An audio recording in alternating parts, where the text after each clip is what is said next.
I don't know. Should I keep playing? Are we not ready yet? It's 10:46.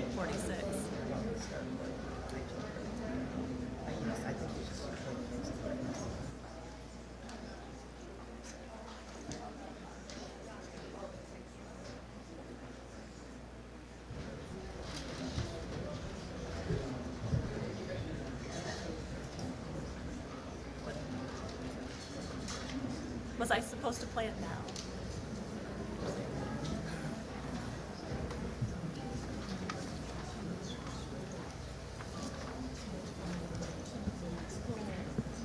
Good morning.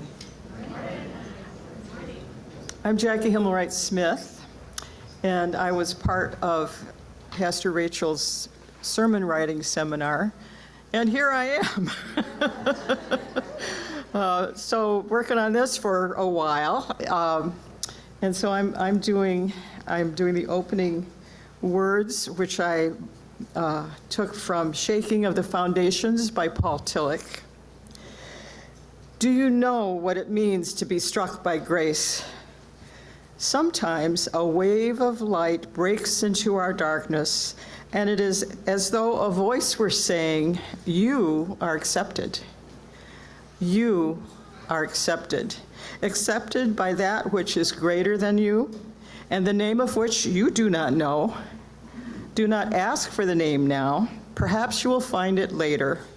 Do not try to do anything now. Perhaps later you will do so much.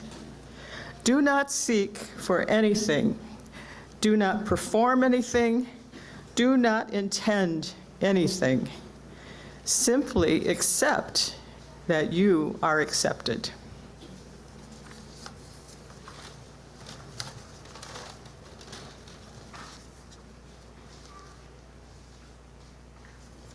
Good morning.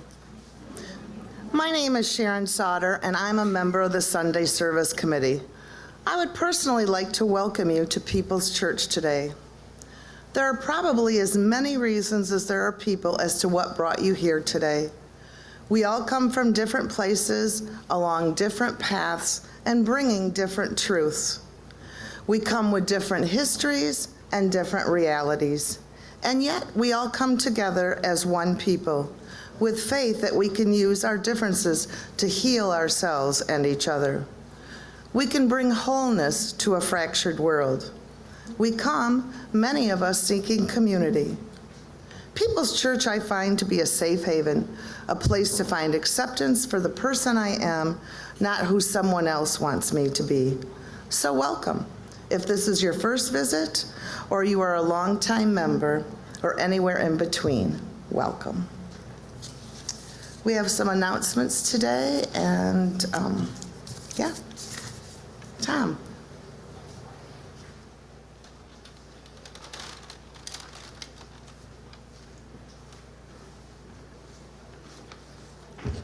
Good morning. I'm Tom Hackley. I'm the church treasurer. If you've been around here for a while, you know that springtime is stewardship and budgeting time. So I'm here to remind you of that. This coming week, the Finance Committee will be considering a proposed budget for the next fiscal year, which begins July 1st. On May 8th, the Board of Trustees will make their final adjustments to the proposed budget. And on May 18th, at the annual meeting, the congregation will take a vote on the budget priorities for the coming year. In order for this process to take place with some degree of certainty, it is important to have a pretty good idea what contributions will be coming in from church members. This is the reason we ask you to make annual pledges of financial support. If you've not already submitted a pledge form, we ask that you do so as soon as possible. Even if you make regular, recurring contributions, we do not want to assume that those contributions will continue. Pledge forms are available on the table in the foyer after the service, just right outside the door, or you can complete one on the church website by hitting the button titled "It's Stewardship Season," or calling the church bookkeeper, Diana Lundquist. thanks so very much for your ongoing support for this community. And I hope you'll pay attention when the budget comes out and put your good mind to approving it. So thank you so much. Thank you, Tom. Other announcements are today at 12:15 in room 19, the last of the three-part series called Gifts of the Land, offered by our Green Sanctuary Committee, will take place. A light lunch is provided, and if you want some more details, it's in the April newsletter. Save the date. I know some of you are excited about this. People's White Elephant Sale is coming up on Saturday, June 21st.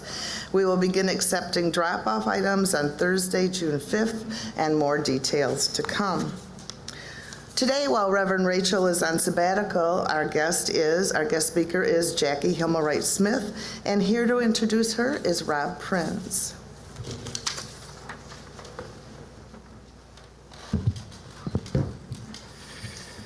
Jackie grew up on the south side of Lansing and stayed in the area until 2020, when she and her husband, Ed Smith, moved to Kalamazoo to help their youngest grandchildren during the pandemic.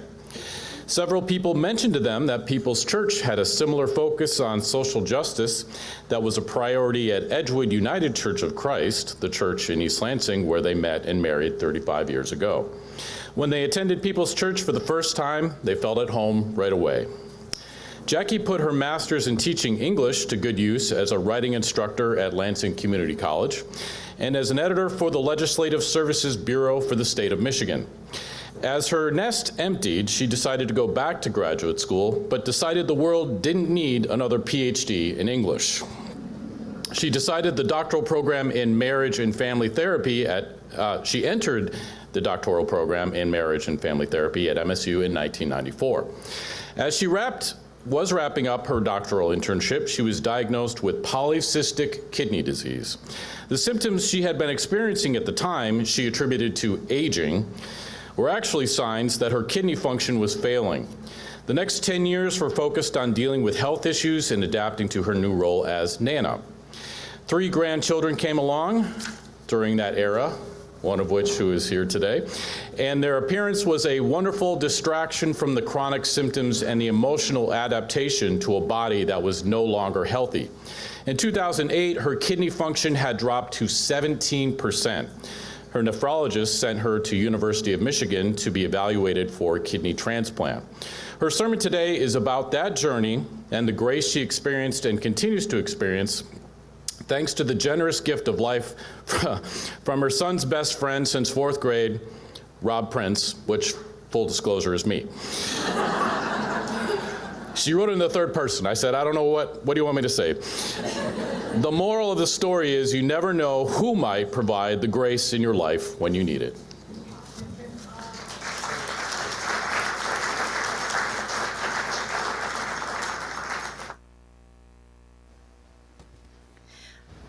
All right, at this time, I invite you to rise, embody your spirit to sing together. If you're using a hymnal, it is number 16, not 6.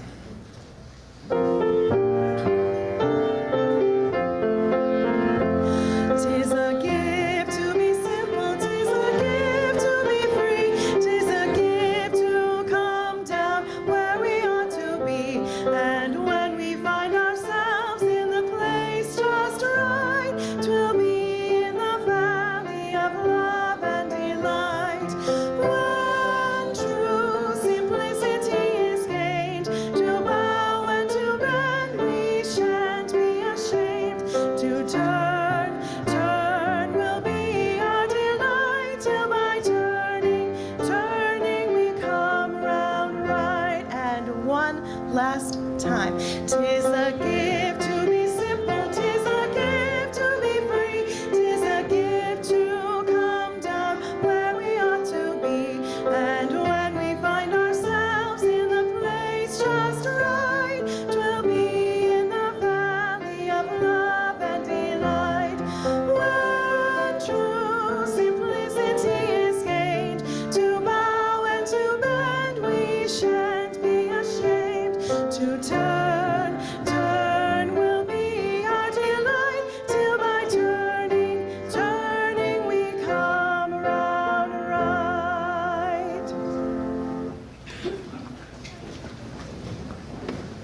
Can we please have Reagan McFadden to come up and light our chalice today?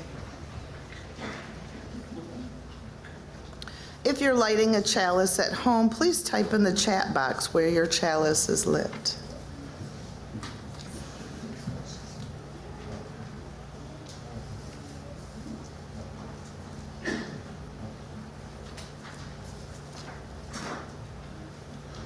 Our poem today is called Daybreak. Day breaks on our gratitude for family and friends, for the freedom to find our own truth, for the company of those who gather here, and the promises we offer one another. Let the light of the day bring the grace of faith into our lives. Chalices are also lit in the Millwood neighborhood, at Evergreen North and Oshtemo, in Parkview Hills, in Westwood, on Tattersall Road, another in Oshtemo.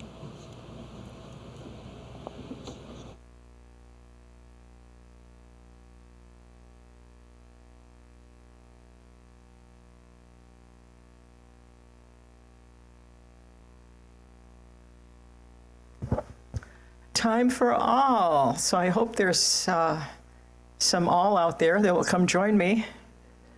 Lucia, come on up. I'm excited that my granddaughter Lucia is here. So.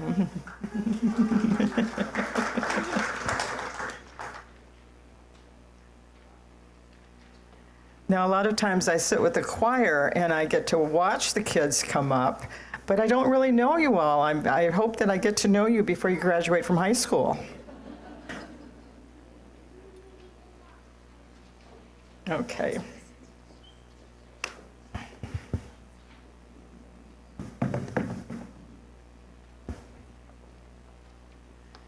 Oh, a unicorn. I like that. You're a unicorn person, aren't you, Lou?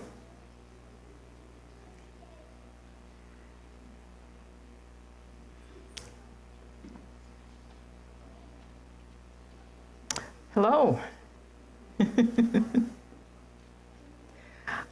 Are any of you curious? Do you know what that word means? Curious? What does curious mean? Yeah, you want to know more about something. Have you ever heard the expression, curiosity kills the cat, but satisfaction brings them back? Yeah, you haven't heard the second part before? I never liked that. I'm a cat person. I don't like the idea that cats' curiosity gets them into trouble. And when I was your age, I was kind of curious. I always wanted to know, what's that about? Or, why did you do that? You're curious about things too? Well, that's kind of what my sermon is about today. It's about curiosity and grace. Have you heard the word grace before? What do you think of when you hear the word grace? It means peace. What do you think the word grace means?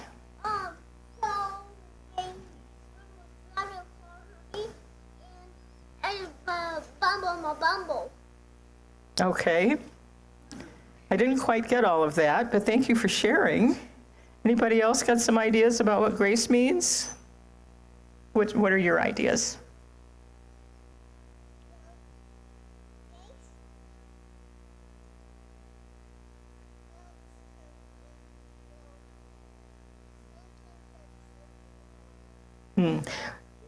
It is a simple word, but it's also kind of complicated to understand it.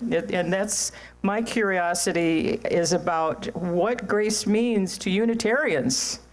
Because I'm kind of new to Unitarianism, and so that's what I wanted to explore this year when I was in Pastor Rachel's class. One of the things that I think grace is about is being kind. Does that make sense to you? That when you're kind, you're showing grace. And sometimes grace is about a beautiful dancer that's just swaying in a lovely way, which I probably did when I was 20, but not so much now. I'm not as graceful as I used to be in terms of my body, but I still have my moments, I think. So what else what's another word for kindness? Do you have another word for kindness? Yeah. And you saw my car and you're gonna be safe in old car. And if you went to the racetrack, you're gonna be safe. Oh, so being safe and helping other people be safe too? Is that part of it? Okay. At a racetrack? Yeah, well, that would be helpful. Yeah, good. Good, thank you. Well, what I hope you will think about this week as you're going through your day at school or your day with your family is how you can be graceful, how you can be kind, how you can maybe not get so mad if your parents say no. I mean, maybe your parents don't say no. Do your parents, most of you have parents that say no once in a while. I know I certainly did. Yeah, you too, yeah. Oh, yeah, so sometimes you guys might have to show your parents some grace, and sometimes you'd appreciate some grace from your parents. Yeah.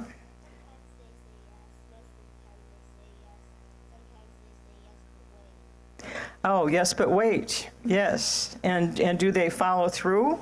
Once you wait for a while, then do they come through? Usually? Yeah, so you have to remind them maybe. Yeah.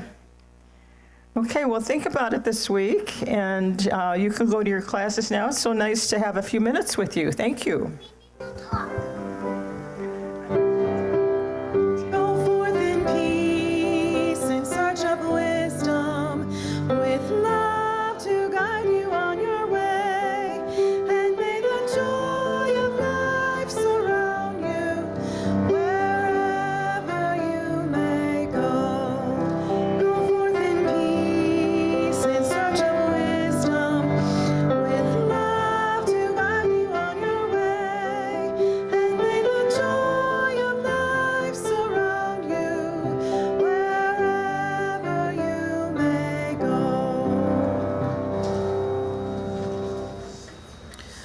People's Church knows that your financial contributions come from sacrifice and hard work. As a church, we commit together to ensure the funds we gather collectively do a greater good for our neighbors and our world. May there be an offering to sustain and grow the life and mission of this church. May we give in love and gratitude.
Please join me in giving thanks for all that sustains us.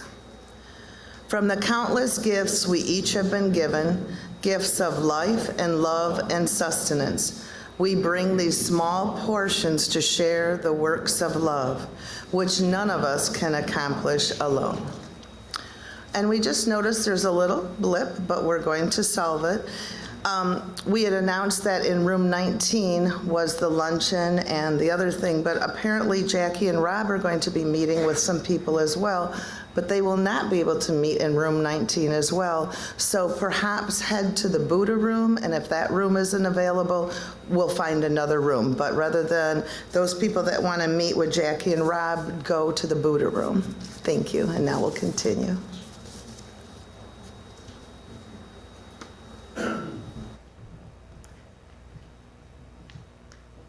Oh, this is Joys and Sorrows time. It's really been one of my favorite things at People's Church, is when people come up and share their joys and their sorrows.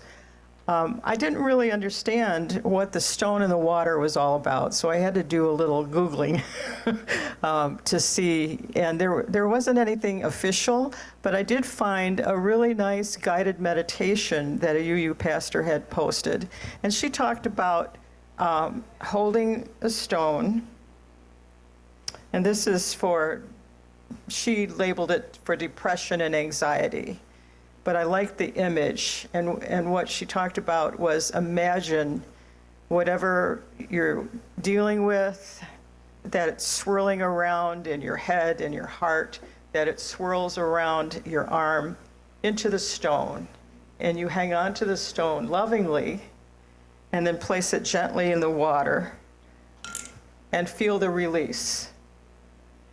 Now, that release probably doesn't last forever, but I love the ritual and the idea of allowing that to kind of let go for a bit, to breathe. And I think it also works with joy. Rather than releasing the joy, the stone is holding the joy, because joy comes and goes, but a stone lasts for a long time. And I like the idea of just turning the joy, sharing the joy with the stone. So please come up and share whatever's on your heart today. Of those joys and concerns that we carry with us that are unspoken today, but nevertheless are with us.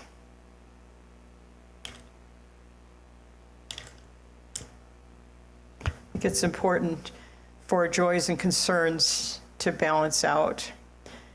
It helps keep us strong, and having a community like this where we can share both the joys, to celebrate the joys, and to hug, to be present with the concerns. Now I've lost my bulletin, I don't know what's next. Thank you. Oh, here it is. I got it. Thank you. Silent meditation.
Our practice is being present, being fully present right here and right now.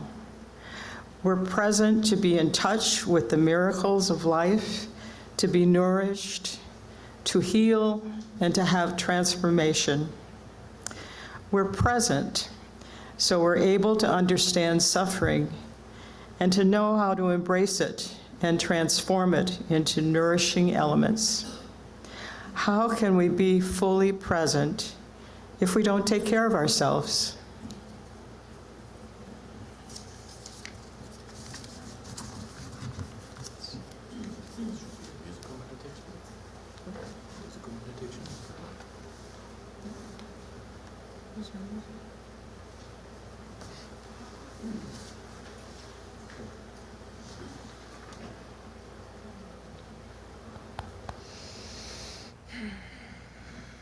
Go ahead and loosen up for this one.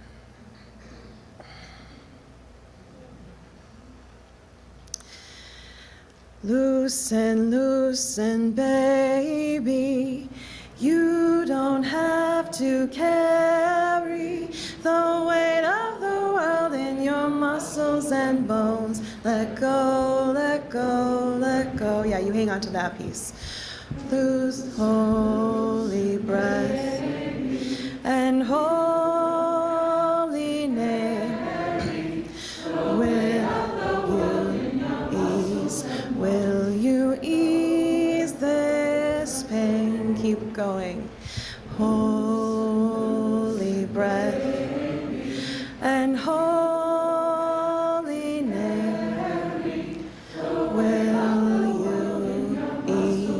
Will you ease this pain? Last time. Loosen, loosen, baby. You don't have to carry the weight of the world in your muscles and bones. Let go, let go, let go, and tag. The weight of the world in your muscles and bones. Let go, let go, let go.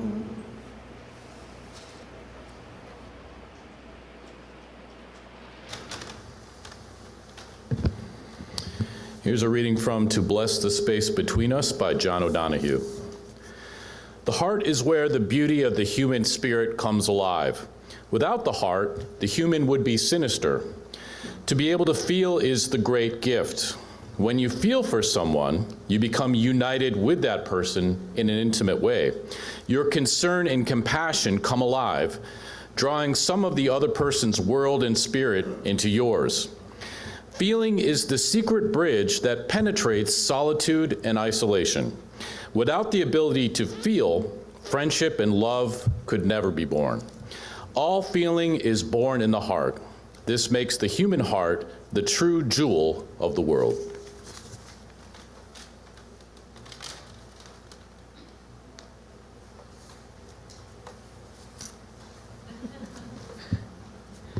I don't have my little step. We didn't need it for Rob. It's right here if you want it. No, that's okay. You all can hear me okay, right? Okay. Well, I wanted to share this journal entry before I get into my sermon because it kind of it's a prequel to my sermon today. This was from my journal in 2014, which was the 5th anniversary of the kidney transplant. So I told the story of my kidney transplant to a client today. She's a nursing student and was interested in the details. As I told the story, I thought she was going to cry. I've had that experience before when I tell my transplant story. I know I need to write the details, but I was thinking about it today. I know why my transplant story moves me, but why does it speak to others? I realize that it really is a love story of biblical proportions. I struggle with my faith a lot. I don't consider myself religious or particularly spiritual, but I'm an active member of a Christian church. I threaten to go to the Unitarians once in a while. But I can't quite let go of how Jesus defined God as love and challenged us to love one another. I've spent a lifetime trying to understand what that call means and how to live it out. When I tell my transplant story, I think people respond to the miracle of it all. Rob was unrelenting in his pursuit to do this for me. I had to decide whether or not I would let it happen. It's harder than you might think to participate in a miracle. It connects us in an interesting way. I feel a lot of responsibility to protect myself. A few years ago, I took a hard fall while roller skating. Yes, roller skating, when I was 60. I required 12 stitches for a very split lip. When I hit the floor, I could feel my body vibrating from the impact. I probably looked unconscious to the people who surrounded me, but I was very conscious and very angry with myself for putting my body in jeopardy. I feel this guardianship that transcends normal self-care. I'm aware that my ability to live, to walk around on the planet without worrying about where the closest dialysis center is located, is a miracle. On the first anniversary of my transplant, I was walking on a beach in Verdadero, Cuba. This year, I spent the day doing the work I love, feeling cold as I went from the office to the car, listening to my writing music playlist while I wrote case notes, thinking about grace and the extraordinary miracle of being able to participate in an ordinary life.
Well, as you know by now, the title of my sermon is Amazing Grace, Extraordinary Grace, Ordinary Grace, A Transplant Journey.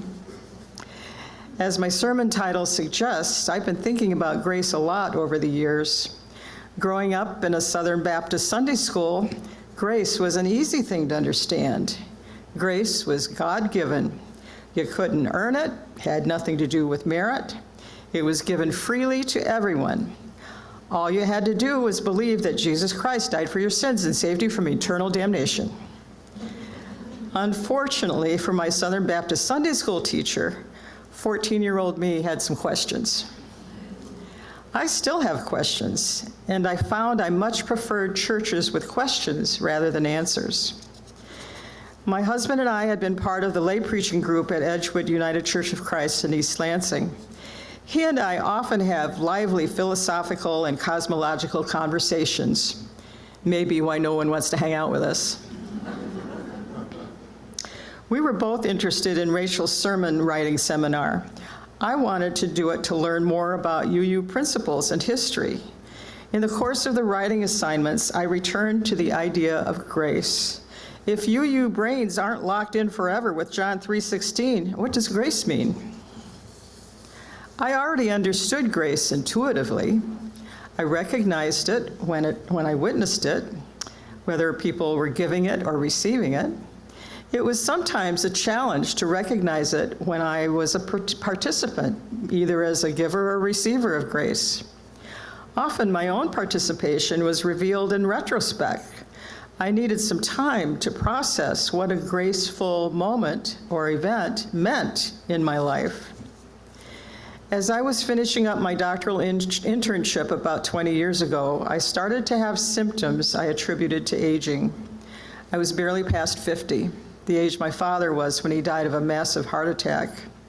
He wasn't the first of his siblings to die young, so I knew I had a genetic history that was less than stellar. When I was diagnosed with polycystic kidney disease, my kidneys were functioning at about 35%. My nephrologist was matter-of-fact about the whole thing. We'll get you on some meds to slow down the deterioration, but in 10 years or so, you will need a transplant. I was already settled in with my inevitable genetic demise. I took the news with a sigh of relief. I won't have to worry about a transplant. I'll be dead by then. I went about my business of living my life with the complications from kidneys that didn't work very well. The chronic fatigue, the inflammation, swollen feet and legs, a low-salt, low-protein diet.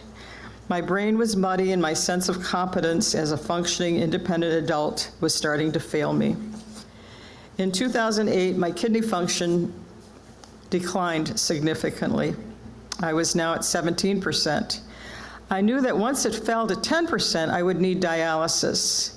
My local nephrologist sent me to the nephrology clinic at University of Michigan to be evaluated for kidney transplant. I had already started to prepare myself for a life with dialysis. I had surgery to create a fistula in my arm, which grafted a vein and artery together to hook me up to a hemodialysis machine. The machine would do the job my failed kidneys could no longer do. It would filter my blood to remove toxins that build. It would take a few hours for the process, and I would have to repeat it 3 times a week. I was trying to be proactive. By then, I had a private practice as a marriage and family therapist. I thought I could manage my caseload around my dialysis schedule.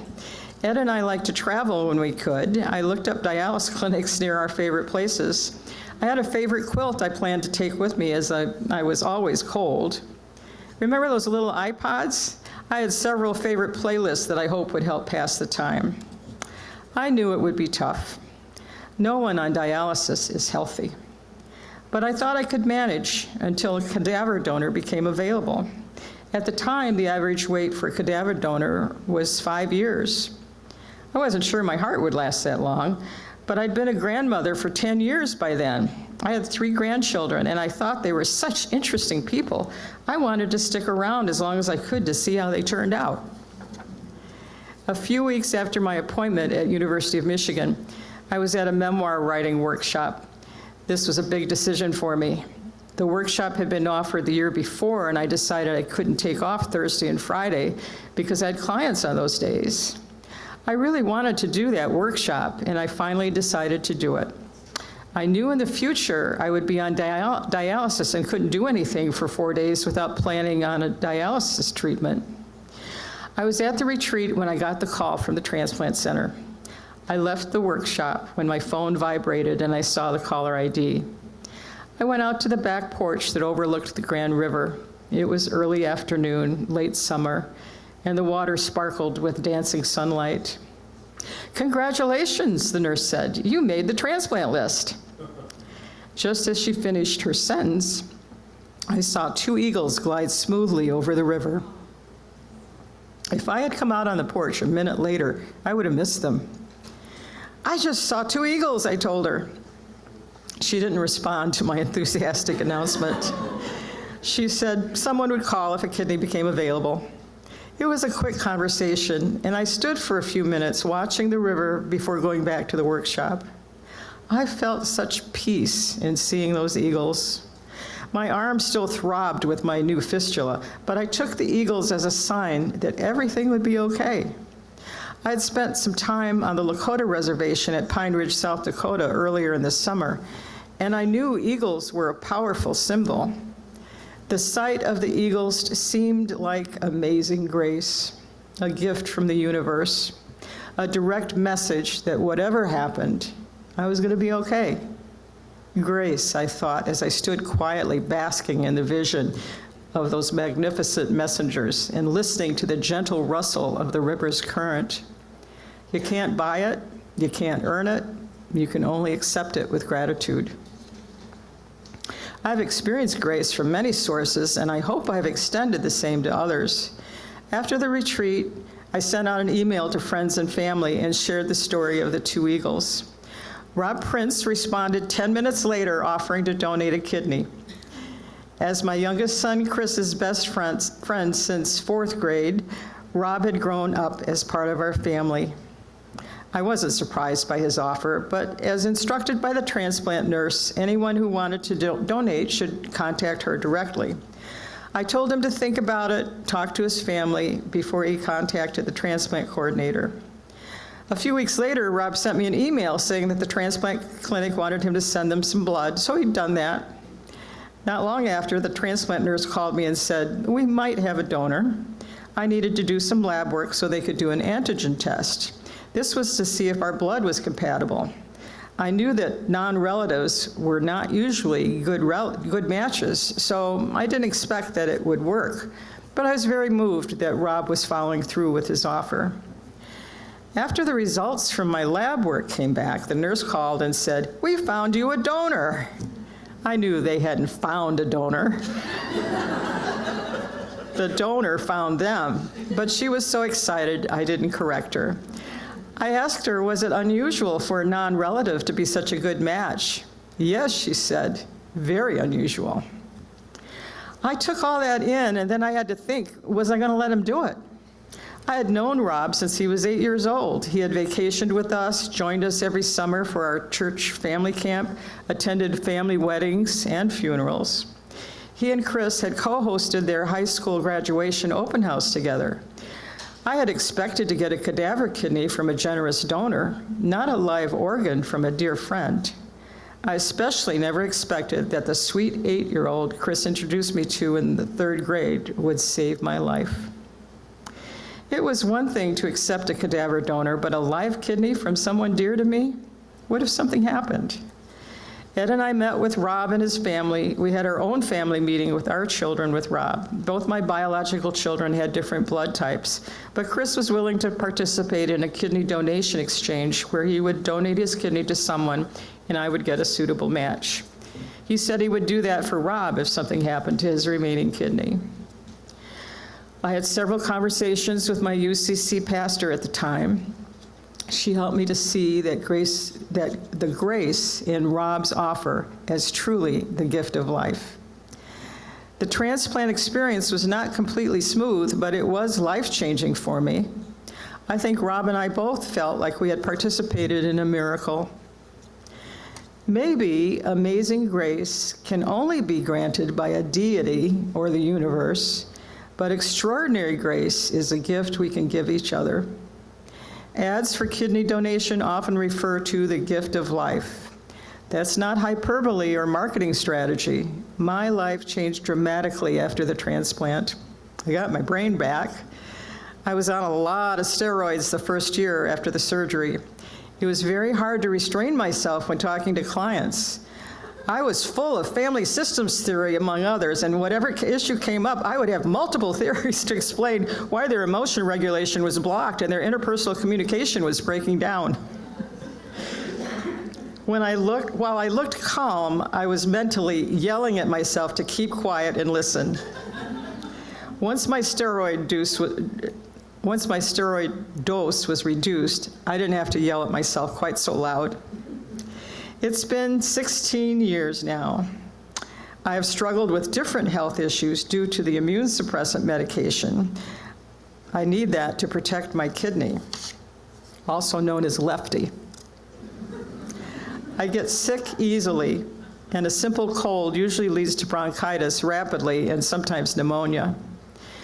I have learned to protect myself. I always carry a mask in my purse. If I feel like I'm in a vulnerable situation.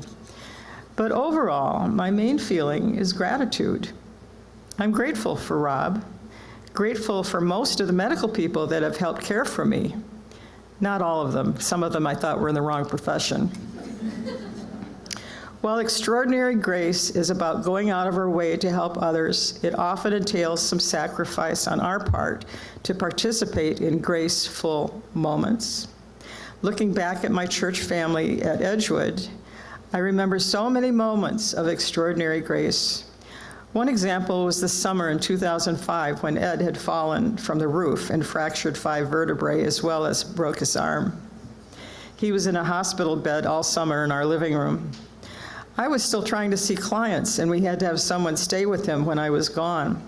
One evening when I got home from the office, the house was full of women. One was mopping my kitchen floor, while her partner was washing dishes. Another was folding laundry in the family room. I could hear voices coming from the living room where 2 women were chatting with Ed. I could tell from the tone of his voice that he was thoroughly delighted by the conversation and attention.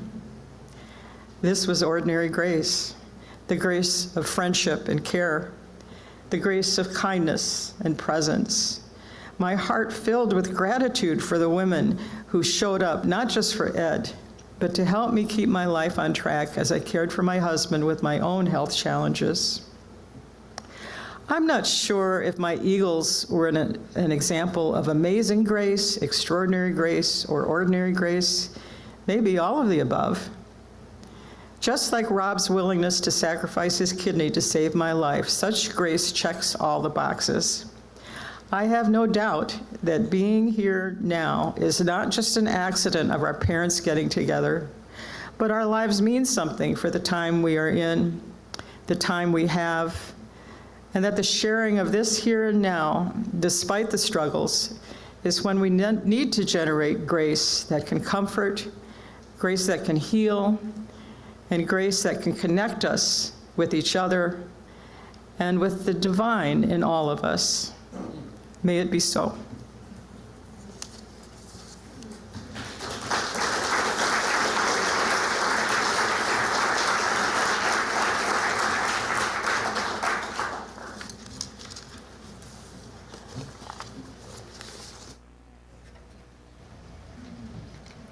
Thank you so much, Jackie. At this time, I invite you to rise and body your spirit, and we'll sing our closing song together.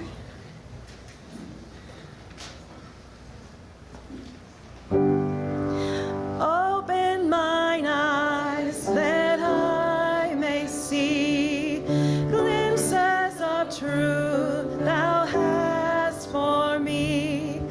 Open my eyes, illumine me.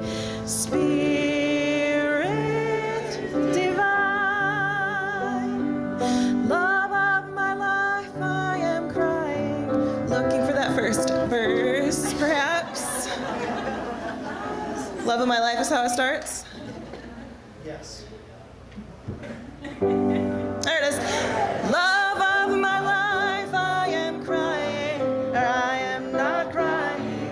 I am dancing, dancing along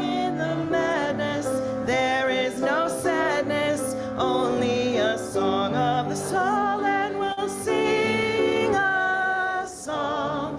Why don't you sing along? And we can sing for a long, long time. Why don't you sing this song? Why don't you sing along? And we can sing for a long, long time. So, what do you do for your living? Are you forgiving, giving shelter? Follow your heart, love will find you, truth will unbind you. Seek out a song of the soul and we'll sing a song. Why don't you sing along? And we can sing for a long, long time. Why don't you sing this song? Why don't you sing along? And we can sing for a long, long time. Come to your life like a warrior. Nothing will bore you. You can be happy. Let in the light, it will heal you. And you can feel you. And sing out a song of the soul. And we'll sing this song. Why don't you sing along? And we can sing for a long, long time. Why don't you sing this song? Why don't you sing along? And we can sing for a long, long time. We'll do that first verse once again. Yes. Love of my life, I am crying. I am not dying.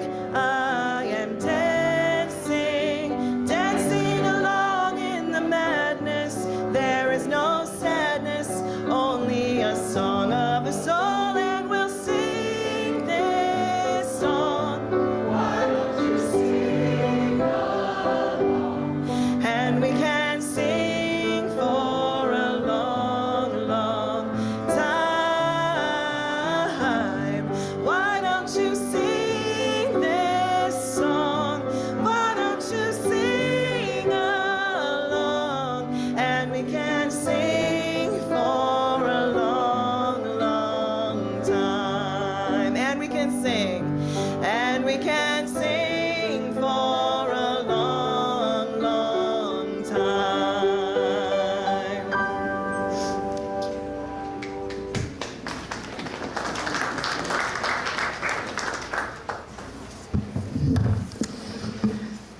I want to send you out with this blessing from John O'Donohue from Anam Cara, a book of Celtic wisdom. Anam is the Celtic word for soul. Cara is the Celtic word for friend. May you be blessed with good friends. May you learn to be a good friend to yourself. May you be able to journey to that place in your soul where there is great love, warmth, feeling, and forgiveness. May this change you. May it transfigure that which is negative, distant, or cold in you. May you be brought into the real passion, kinship, and affinity for belonging. May you treasure your friends. May you be good to them and be there for them.